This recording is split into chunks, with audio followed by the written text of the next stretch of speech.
Bwana, kuna video ambayo sasa hivi inasambaa imefanywa na Sabato, anasema ni sauti ya ground na kwenye video yake amesema kwamba wasanii wa Pwani amewataja pale wasanii ambao ni mashuhuri sana Pwani, akina Susumila, akina Kelechi, akina Masauti, akina Nyota, akina Dasa. Japo kuna wengine ambao majina ameweza kuyabana kimpango. Amesema kwamba wasanii wanafeli sana kwa sababu wana vitu vitatu ambavyo wanavizidisha.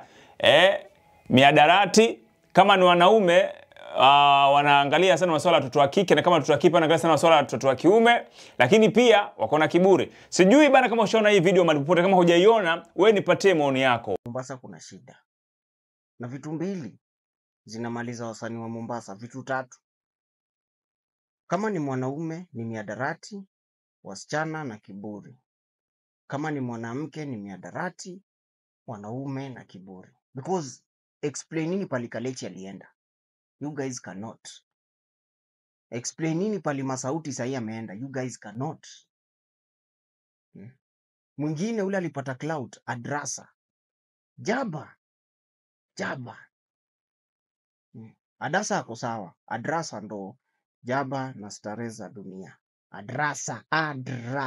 Adasa ako sawa.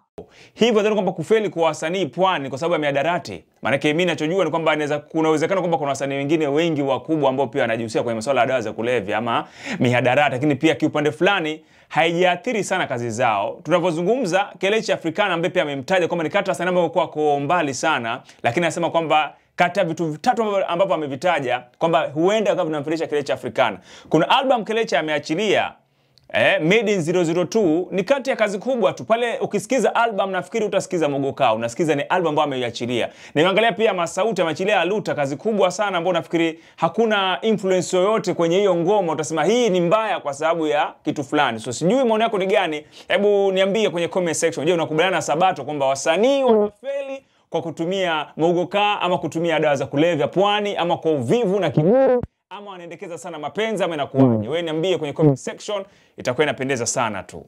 More Radio 88.2 FM. We are in charge.